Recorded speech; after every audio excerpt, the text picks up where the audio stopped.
Winston-Salem, North Carolina, often known as the Twin City, has roots dating back to the 1700s. In 1733, Moravian settlers from Europe arrived in the region and established a community called Wachovia. By 1763, they founded the town of Salem, which became known for its craftsmanship, trade, and strong religious culture. In 1849, land nearby was developed into the town of Winston, named after Revolutionary War hero Joseph Winston. As industry grew, especially tobacco and textile, the two towns became economically connected. In 1913, Winston and Salem officially merged into one city, Winston-Salem. The city quickly rose to prominence as a major industrial hub driven largely by companies like RJR Reynolds Tobacco Company, earning it the nickname Camel City. Throughout the 20th century, Winston-Salem expanded into education, finance, and the arts, and today is known as the City of Arts and Innovation. Blending its rich Moravian heritage with modern culture, universities, and a revitalized downtown, the city is on a rise. The population is around 250,000 plus residents, making it one of the largest cities in North Carolina, known for its diverse and growing community. Some notable famous people from Winston-Salem are Maya Angelou, legendary poet and professor; Chris Paul and Josh Howard, NBA players; Ben Folds, musician and composer; Stuart Scott, iconic ESPN sports broadcaster. You know his favorite tagline, as cool as the other side of the pillow. And last but not least, actor-comedian Zach G. from the movie Hangover. Founded in 1937 in Winston-Salem by Vernon Rudolph, Krispy Kreme began by selling fresh donuts to local grocery stores. The irresistible smell drew customers straight to the factory, leading Rudolph to cut a hole in the wall and sell directly to the public. Known for its signature hot glazed donuts, Krispy Kreme grew into an international brand with locations all around the world. RJR Tobacco Company, established in 1875 by R.J. Reynolds Company. The company made Winston-Salem a major industrial center. It revolutionized the tobacco industry with mass production and popular brands like Camel cigarettes. For decades, R.J. Ark Reynolds was one of the largest employers in the city, shaping its economy and earning Winston-Salem the nickname Camel City. The Safe Bus Company was an African-American-owned transportation service founded in the early 1900s in Winston-Salem. Black history fact for you. It was created during segregation. It provided safe and reliable transit for black residents who were often excluded from public or equal access to public transportation. The company became a symbol of resilience, entrepreneurship, and company support during a time of inequality. Out here, our basketball courts hit a little different. This was where respect was earned, where names were earned and not given.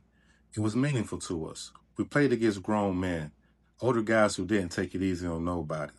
Every game felt like a test, like something you had to prove. The hunger was different back then. No cameras, no hype, just passion, pride, and the will to be better than whoever the fuck was in front of you. Winston Lake Lakers, Carolina Hornets, Kappa Magic. Whichever one you choose, you carried that name with pride because in the city, AAU wasn't just basketball. It was where reputations were built. Winston Lake Lakers. Every team had talent, but the heart of it all was the coaches. The Winston Lake Lakers, that was the historic program in the city. It wasn't just about basketball. It was about giving kids a real opportunity. A lot of us came from predominantly African-American families, not much money, not many resources, just a love for the game and hoping something come from it. Coach Giles, he was different. A straight shooter, a great man. He told you exactly what you needed to hear, whether you liked it or not. He gave me my first real glimpse of AAU basketball at the age of 12. And truth be told, guys, I was hot garbage. But he still let me be. He was still there. He still poured into me. He made sure I understood the fundamentals, the discipline, along with the respect, because it went beyond the court. There was plenty of times where I witnessed players didn't have money, such as myself, for food, and I can remember Coach reaching into his own pockets just to make sure we ate. No kid left behind, no one left hungry. That's what made the program special. It was bigger than basketball. If Coach Giles had the resources, the real backing, there's no doubt the Lakers would have ran the city, because what they had, you can't teach, and it was the community. It was the heart. Shout out Monte Anthony, man. That boy's a dog. The Carolina Hornets came with a different kind of coaching. Coach Andy. He wasn't loud for no reason. He was sharp, short, but carried an edge about him. You felt it the moment you stepped in the gym. Everything was serious. Every drill meant something. Every mistake got checked. He already had his guys. You could see it in the way they moved, the way they talked, the way they carried themselves. They weren't just a team. They were his team. And then there was me, the new guy. No history, no reputation, just trying to find a place in something that was already built. You could feel that quiet pressure, like you had to prove yourself you belonged every second you were on the floor. Every pass mattered, every shot mattered, every defensive stop mattered because nobody was giving you the respect. You had to take it. And Coach Andy didn't hand out many opportunities. You had to earn them. And if you weren't ready, he wasn't waiting. And at first, you're just trying not to mess up, just trying to stay out the way, just trying to figure out the rhythm of the team. But slowly you start to find those moments, when you're in the game, a rebound here, a hustle play there, a defensive stop that gets his attention. No praise, just a quick nod, and somehow that meant everything to us. That's how you knew you were getting closer. Fitting in wasn't about being the best. It was about being trusted. And in that gym, trust was earned the hard way. The Carolina Hornets, that was home. A homegrown team built from the city for the city. They weren't just playing in tournaments. They were rooted in the grassroots community. AAU events, local runs, they were everywhere. A lot of those players didn't just join. They grew up in the program of years of playing together, learning each other and building chemistry you couldn't fake. And as the name grew, so did the demand. Everybody wanted to be a Hornet because wearing that jersey meant something. It meant you were a part of something established, something respected. And the players, they had the names, not just on the roster, but around the city. When they walked into a gym, people knew who they were. That's what made the team different. It wasn't just talent, it was his whole identity. It's different when you come from nothing, when all you really have is your name, your pride, and whatever fight you carry inside you. I didn't grow up with much, no real structure, but I knew right from wrong. No constant male guidance until my father really stepped up. And for a lot of us, no strong male figure showing us what it meant to be young men. So I really learned the only way I knew how, through tough experiences, through mistakes, survival skills. But basketball became more than a game. It was an outlet, a place to belong, a place to be seen, a place to be mattered. But even then, nobody teaches you how to deal with everything that comes with it.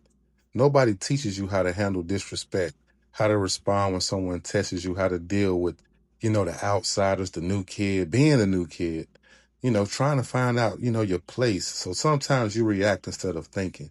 You carry anger you don't even understand, frustration from things that have nothing to do with the game, but it all comes out on the court. Yeah, man. Thinking about that. I was learning how to make friends, learning how to trust people, learning how to be a part of a team all at the same time. And that's not easy when you don't know who you are yet. You're still trying to figure out yourself as a teenager. Think about that. But then came 2001 Nationals in Detroit.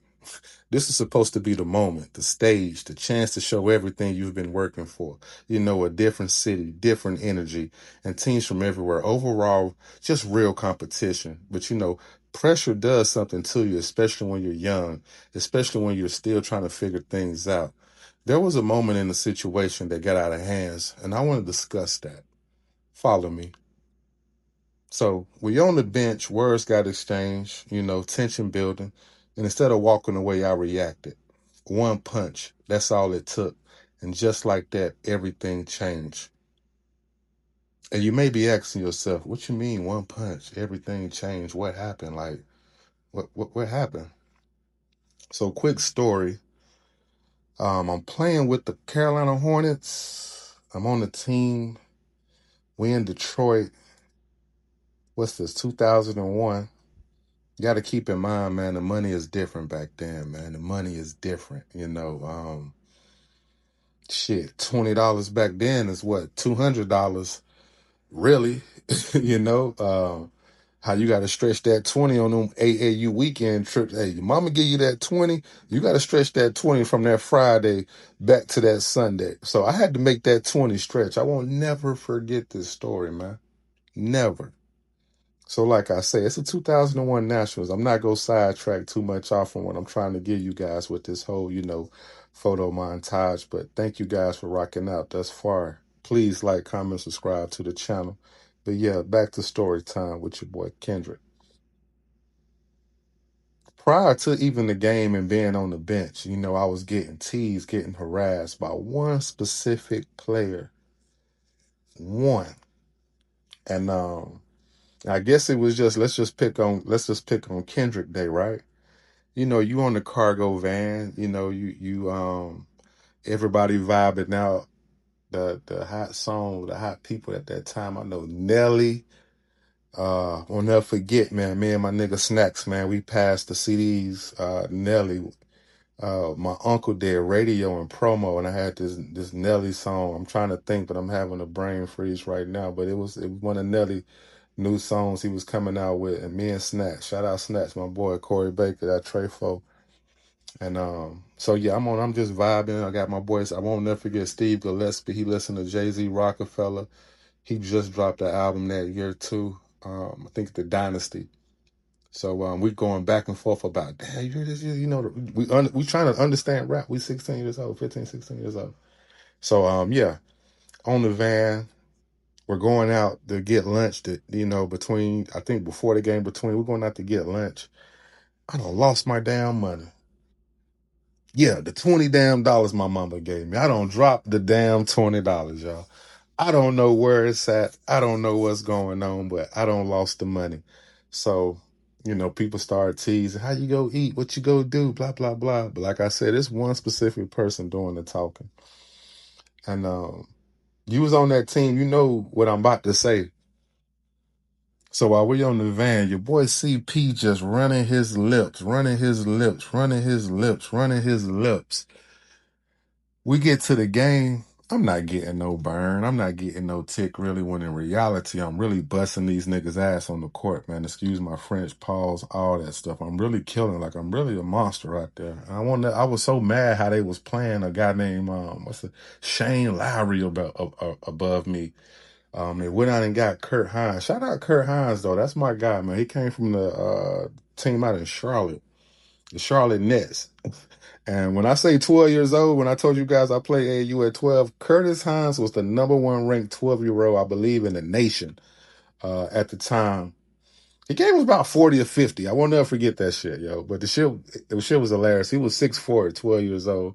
It was crazy. But yeah, CP just popping off, popping off, popping off on the van. We get to the gym, he's still popping off. We get to the game, we both riding the pine, pause, we both on the bench. Who's cracking the jokes? Chris Paul is cracking the fucking jokes, ladies and gentlemen, when I say CP. He said one that just didn't go right. But instead he coughed his goddamn left. And yeah, back to the story, man. Like I said, everything changed, man. I got sent home. No more games, no more chances that weekend, you know?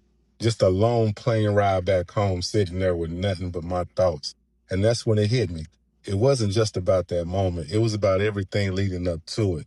Not knowing how to control my emotions, not knowing how, how to handle conflict, But I'm 15, 16 years old trying to process all this, not having that guidance to slow down and really think, really understand the, real quick talent, heart isn't enough, If you can't control yourself, you can lose everything in a second. That's what I was thinking, everything. Like, man, I worked so hard to get in this position, for basketball. And I gotta, man, I just, I just blew my opportunity, but that's just a part of your journey. You learn, you grow, you take those moments, you take those mistakes.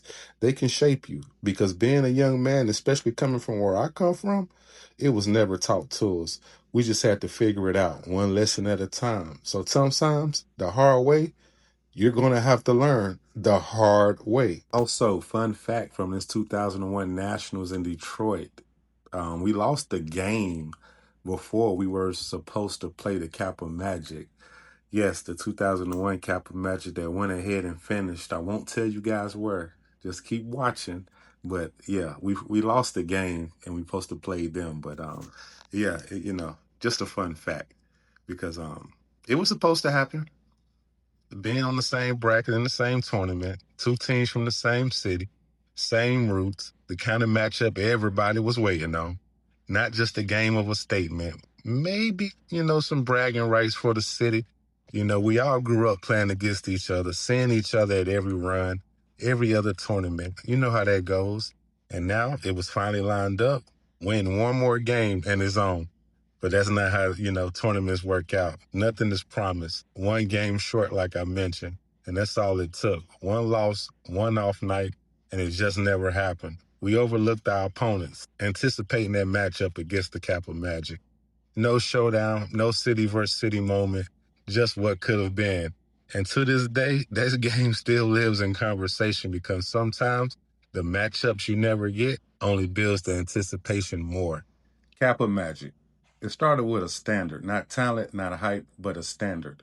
A program on the rise with something to prove, and it all began with the coaches. 3 different minds, 3 different personalities, but one vision. First, there was Coach Bone, straight out of Thomasville, North Carolina. He came from a winning program, so losing was never part of the conversation. He was loud when he needed to be, tough on you, and pushed you past what you thought your limits were. But behind all that, he loved his players. You can feel it in the way he coached. He wanted more for you than you ever wanted for yourself. And then we had Coach Allen. He wasn't the loudest voice in the gym, but he might have been the most important. The background coach, the brains of the whole operation. Everything was detailed. Everything was organized. There was nothing left to a chance. He saw the game different, broke it down, studied it, put players in a position to succeed before they even realized it. He didn't even coach. He built the Kappa system. Story time and a fun fact with your boy.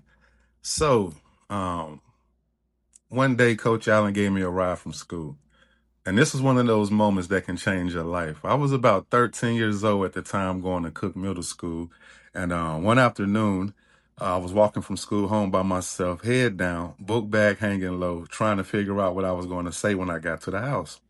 I just happened to be suspended. I just got suspended. And back then, that was something your parents didn't take lightly.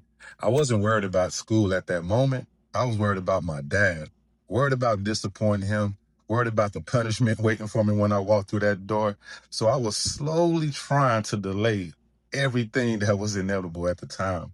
Then a car pulled up, right? It was Coach Allen. Didn't know him at the time as Coach Allen, but it was Coach Allen. I think he had just dropped his daughter off as well at school. And looking back now, it sounds crazy. A 13-year-old kid just hopping into the car with somebody he barely knew. Different times. But something about Coach Allen felt genuine. He wasn't forcing a conversation, wasn't judging me, just talking. As we drove the conversation naturally, it shifted to basketball. He asked what I was doing after school, asked how things were going, and eventually started talking about staying busy.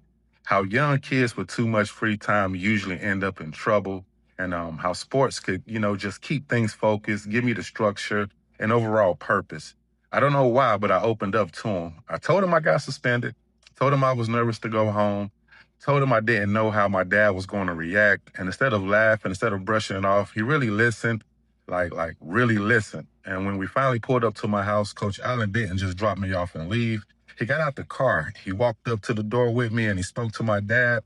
And in hell, I don't even remember what the words that he said, but I remember how it felt. And for the first time, it felt like somebody outside of my family actually cared about what happened to me. So not just as a basketball player, but as a kid from Winston-Salem, and from that day moving forward, Coach Allen and I had a relationship, not built on basketball alone, but built on trust. Looking back now, I realized that ride home was bigger than I understood at the age of 13. It was guidance. It was somebody stepping in a different moment when a young inner kid, from the city needed direction. And that's all it takes when it starts to happen to change a young man's life. So shout out to Coach Allen. And then here was Coach Andre Gould, the GOAT, at least in my eyes. And shout out Coach Gould, man. I met Gould back at Reynolds High School my freshman year. He was coaching football on the JV team. He was the linebackers coach. I was a wide receiver and a safety. And that's when I met Coach Gould. I saw his impact. I saw how he really poured into the kids, man, like teenagers, like he was really pouring into us. Mind you, he had young kids at the time, babies, I believe, But yeah, man, he was there. And so he also coached basketball too. He coached on the varsity. And I remember he just always just stay in my ear like, yo, you can do it. Just keep working hard. You know, coaches that give you that confidence and stuff like that. So to me, Coach Gould is just a great person. You know, I don't have no smut for Coach Gould or his name, man, throughout this, man. If he's listening, watching it, shout out Coach Gould. Again, man, I met him my freshman year in high school. So that was a quick little story time. So let me get back to how I'm expressing this right now. So again, shout out Coach Gould. Once again, the GOAT in my eyes. And he didn't come from the top. He was built this way. You know, he started from the bottom. No spotlight, no recognition, just grinding and learning how to earn respect step by step. And because of that, he knew how to reach out. He understood the struggle, the hunger, the mindset of the kids trying to make something out of nothing. He didn't just coach us. He built men, and then everything changed. One move shifted the city. Coach Gould and staff went out and got the best point guard at the city at the time, and that was Chris Paul. And he got them from the Carolina Hornets. And just like that, the energy shifted. You could feel it in every gym, every tournament, every conversation. Kappa Magic just weren't another team anymore. They were coming. And that summer, they showed it. Game after game, city after city, they proved they belong. You know, I remember it was shout out Antoine Steele. I remember it was what Bob Gibbons Tournament of Champions, and me and Twan got a long history, man. We met each other our freshman year of high school, and I love him for life. He gave me my first pair of like real basketball shoes, like Nikes with the air bubbles at the bottom and shit. I might throw a picture up in this slide of the shoe. But shout out Twan, man. We met, but he had a history of he didn't play for the team, for the school. He played for the school. He got kicked off the team. But I remember that summer he didn't like go into the school year. The next year we went to the same school. He didn't play. We both left Reynolds. I think we both got kicked out. I don't know. I got kicked out.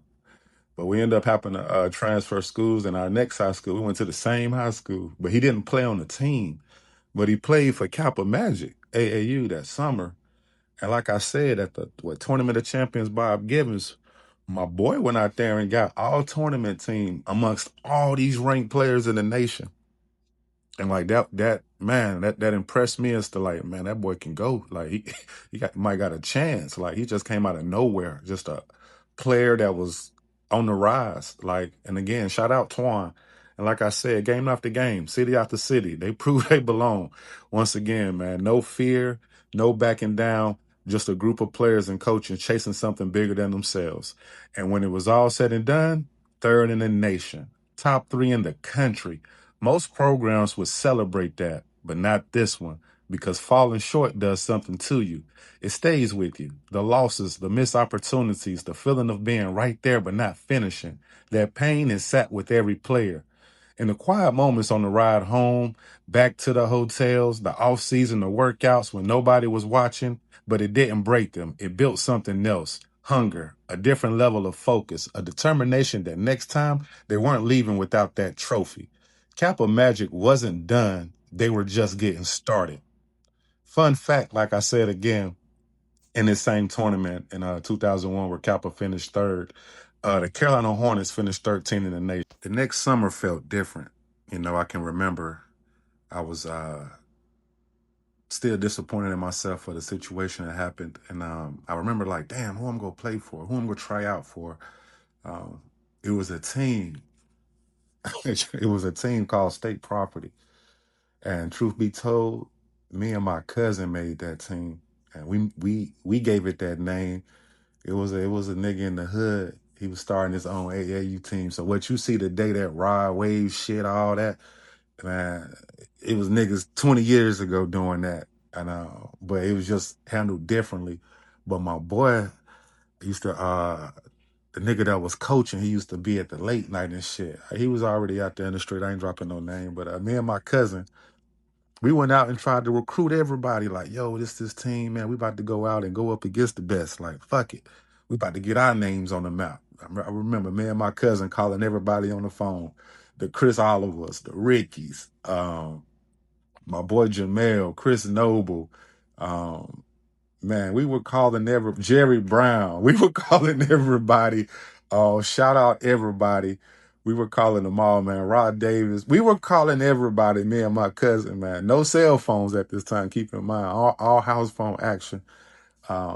And everybody turned us down, bro. That shit was funny as hell. We sitting there, we couldn't get nobody because it was just, understanding what was at stake moving forward in your career at that time. But me and my cousin, we knew at the time we had to make a shift.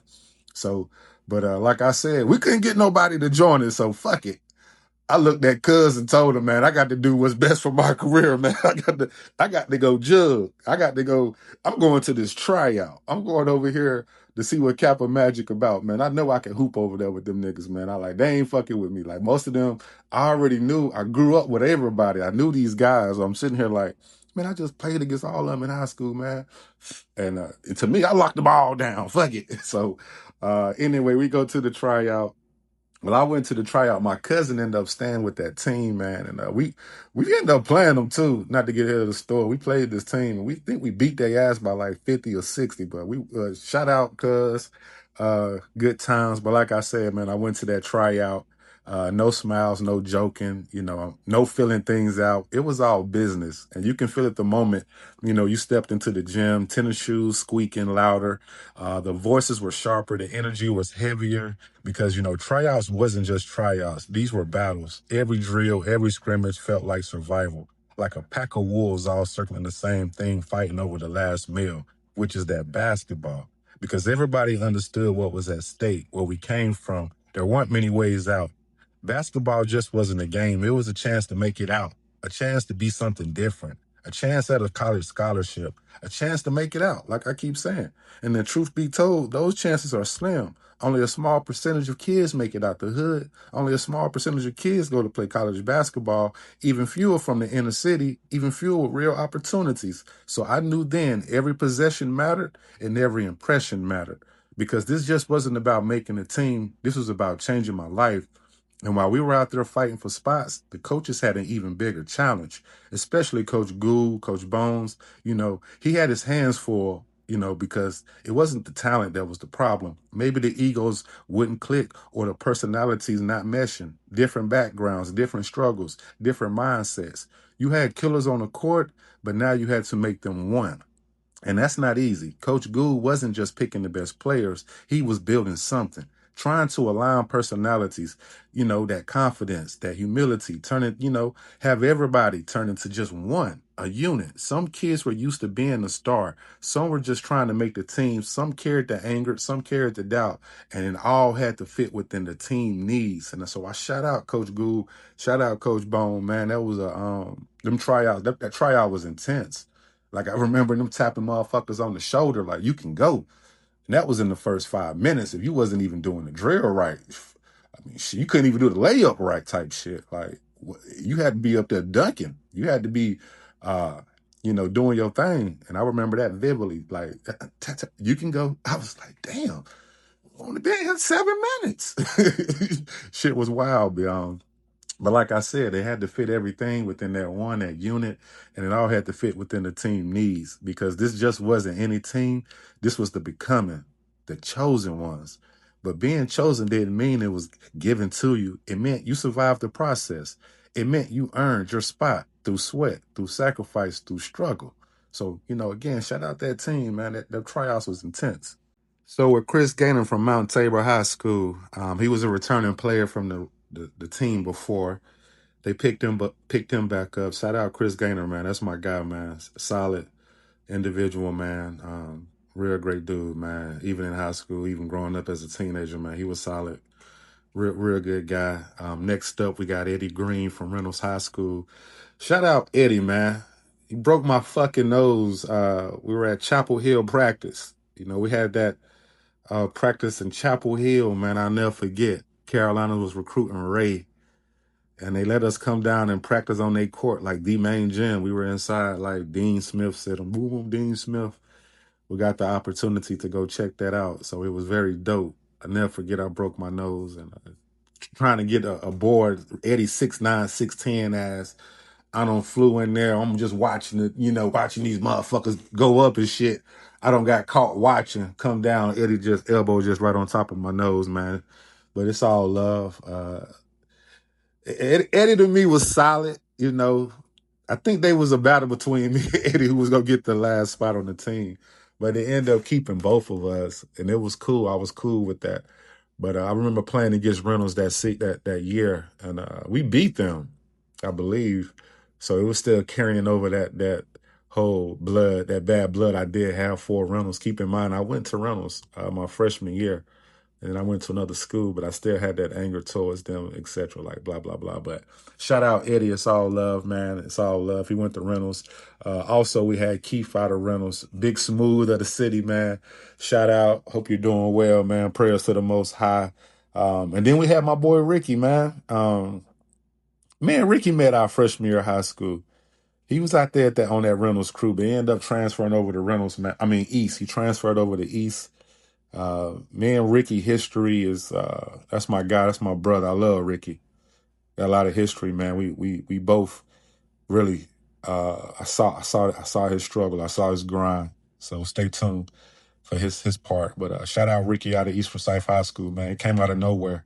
Pause. Next thing you know, he killing. So again, we had Ricky. He joined the club. My guy Big B, Brandon Sets from Pause out of Thomasville High School. Corey Hope from Lexington High. My guy, Brian Manning, B-Man from Cummins High. What's up, my boy? Yeah, they're me. I'm right there. So, yeah. Anyway, Simon Harris from Millbrook High. Jason Thompson from Chatham Central High. Ray Terry, also from Reynolds High. And lastly, Chris Paul from West Forsyth High, the most uncommon and unknown point guard in the country at the time. But boy, did things change. Not pitcher, but also played a key role was our guy, Roy Pete, my boy. He was our captain, our leader on the court. He was from that Thomasville crew with Coach Bone. And then we had a Carver High School standout, Sean Bailey, 6'5", 6'6", curly hair, pretty boy guy. No pun intended, but he can hoop, though. That's my boy, man. Got history as well. Love you, Sean. Hope you're doing good, man. Also, we had West Forsyth High, white boy version of Vince Carter, I like to call him. Dustin Cotto, jump out the gym. He was the only white boy on the team, so you already know what that comes with. And pause. And lastly, our sharpshooter out of Thomasville High, my guy, John Benjamin. What's up, John B? Hope you're doing well, my brother. And, once that roster was set, there was no more talking. Only one goal left, and that was to bring that trophy home. When you mix talent from all over these small pockets of North Carolina, something different starts to happen. Different city, different neighborhoods, different stories. Kids from Winston-Salem, Greensboro, Thomasville, Burlington, and Raleigh, all bringing their own edge, their own hunger, their own style of basketball. Some come from structured homes, some come from chaos. Some had fathers pushing them in the driveway every morning. Others learned the game alone on cracked courts with bent rims or the milk crate. You already know how that go. But once we stepped inside that gym, none of that mattered anymore. We were all chasing the same thing. Leading up to nationals, the practices were intense. A shooter from one city, a lockdown defender from another, a point guard that controlled the pace like an NBA player, bigs willing to rebound and do all the dirty work. Everybody had a role, and Coach Andre Gould knew exactly how to put those pieces together. He understood, most important, talent alone just didn't win. And most people didn't understand that. You need chemistry, the trust, the sacrifice. You need players willing to give up the me for we attitude. At first, it wasn't smooth. Too many strong personalities. Too many players used to being that guy. Arguments during drills, talking shit during the scrimmages, hard fouls, tempers. But the coaches never flinched. They welcomed the tension. They welcomed that bullshit because he knew iron sharpens iron. He'll stop the practice in the middle of the chaos and remind us, y'all say y'all want to be the best, to learn how to play together. And eventually, it all clicked. You can feel the ball movement different. The energy changed. Everybody started trusting each other. The gym got quieter, not, just because the intensity dropped, but it got quieter because we all locked in. Because we all understood. The coaches, they all understood. This just wasn't another AAU team anymore. Something special was brewing. And the problem wasn't located in Houston, Texas, but in Orlando, Florida, and any team in our way. A team built from overlooked cities, inner city gyms, long drives, struggling families and kids carrying dreams bigger than their circumstances. And once we realized how dangerous we can be together, the hunger only grew stronger because now we weren't just playing for ourselves anymore.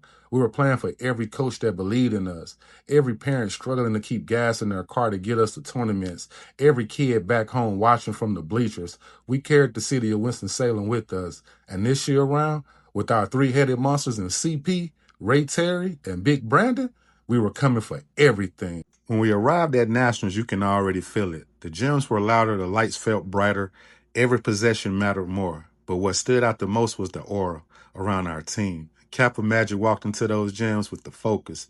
No wasted movement, no energy talking, no fear. We weren't there just to participate. We came to take something.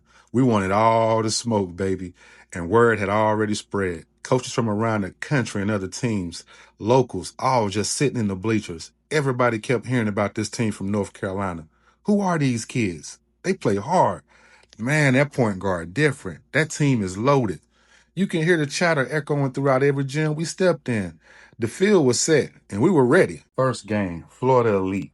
From the opening tip, we made a statement. Pressure defense, fast breaks, communication. Everybody was locked in. 73-57, one down. Next up was the Middlesex Magic. They thought they could match our pace. They couldn't. 76-57, two down. Then came Team Richmond, and by this point, our confidence was growing with every game. The ball movement was beautiful. The chemistry was real. 78-49, three up, three down. Then came our next challenge, which was the Arkansas Rockets. This one was different. Tough, physical, bodies hitting the floor, players talking, coaches yelling, a real battle. But champions found another level, and late in the game, we were able to pull away 73-60, four down. Let's go. Then came the explosion, the New Jersey Newark Rams. We were flying now. Fast breaks led by Roy Pete, Chris Gaynor, and CP. The best alley hoops thrown to Ray Terry, Jason, Keith. Man, all of us. Deep shots, the crowd standing before the ball went in. Way before Steph Curry started doing that, man. 96-72, five down. One more game to go in phase one in the bracket. And next up for us was the top team from Indiana, the Indiana Speaks Gym Rats. Everybody expected the war, but what they got was domination. Belt the ass, BTA, 72-46, 6-0 through phase one. We were running through the competition, winning by an average of 22 points per game. And by now, the crowds were getting bigger. Fans packed around the courts, parents screaming from the bleachers, kids was asking for autographs, and everywhere you looked, college coaches, them clipboards, them polo shirts, watching every move. You can feel the opportunities right in front of us, and like lives was changing right in front of us. Everybody's life was changing. After going undefeated in phase one, we found ourselves somewhere we never been before as the Kappa Magic program in uncharted territories, the real semifinals. And now waiting for us there was BABC. Tough team out of Massachusetts led by Courtney Sims and two fierce guards. I can't remember their names off the top of my head, Pauls, but they were very nice. They was fully attacking, get downhill. Fun fact, they won the Nationals the year before. So the game, this tested everything. The fatigue, the mental toughness. I can remember, man, like damn, digging down, just cheering on. Shit, we was on the bench. We was on the pine. I mean, we got ticked. But shit, this the game before the finals, and shit, Ghoul went with all five. Usually he's subbing us in by the five. Like we stayed in defense, full court pressure. I believe it was called Diamond. I think it was called Diamond. He kept us rotating in, and it mattered. We had to have that heart. We had to have that passion. You had to dig down. Every basket mattered. The crowd got louder, and every possession, when in regulation ended, overtime was needed. So in that moment, you saw who we really were. No panic, no fear, just trust. We trust each other, trust in the work, and somehow through all the chaos, we survived. One more game, one final step, and that was the championship. On the final stop of this journey, the championship battle, we played against the number one ranked team in the nation that year, Team All Ohio Red, led by Drew Lavender and Brandon Faust, two phenomenal players out of Ohio. Drew Lavender eventually ended up signing with Xavier, and Brandon Faust ended up signing with Ohio State. but we already knew the matchups going in. Drew Lavender versus Chris Paul, Ray Terry versus Brandon Faust. Stars everywhere. The energy inside that gym was electric. Every possession felt heavy. Big shots, big stops, bodies diving all on the floor. No one wanted to blink, but we had something special, something bigger than talent. We had became a family during those moments. Different cities, different struggles, different backgrounds, one heartbeat. And when the final buzzer sounded, we did it. National champions, Kappa Magic. A moment none of us would ever forget. Players crying, parents hugging, coaches overwhelmed, all of the sacrifices, all of the practices, all of the pressure. It finally meant something. The city was proud. Newspapers everywhere started writing about us. People back home celebrated like they won with us because in a way they did. And now looking back on these photos, it mean more than basketball. They capture the brotherhood, the growth, the pain, the dreams. They captured a generation of kids just trying to become men. And to grow up and to compete on the same floor with who many consider the greatest point guard ever, Chris Paul, man, I'm still just shocked sometimes. He stayed down. He stayed focused. And shout out Chris Paul and his retirement. Another fun fact, shout out Funny and Bump, his cousins from South Carolina. Man, this way before Carolina Hornet days, man. We would be playing basketball and we all met at Dreamland Park Baptist Church at Vacation Bible School. So again, to know who and play with and compete with at all levels, high school, in the city, AAU. I didn't get to play against Chris in college. But yeah, shout out CP, man. I know we had our differences, man, but awesome career. And again, man, just to know and just to compete with who many consider in the basketball community one of the greatest point guards ever. So just that's just huge, man. And sometimes you just can't take that away. Like you can't take away those memories that we had. We were just kids from North Carolina with big dreams, empty pockets, and hearts full of belief. And for one unforgettable summer, we were champions.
كاد يوصل ل10 وكأنه تمرين مدرسة، والسبب اعتكاف بعض اللاعبين عن الحضور لبل الانسحاب بسبب عدم تقاضيهم أجرهم المالي. الوضع المالي بالنادي منه سليم، بقى هود اللاعبين ارتقوا انه يوقفوا.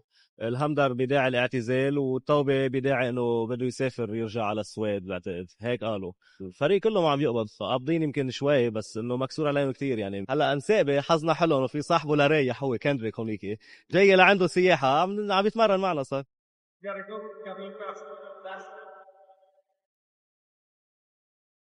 Yo! Lions, I look now, 21. Yeah. Deep one from this.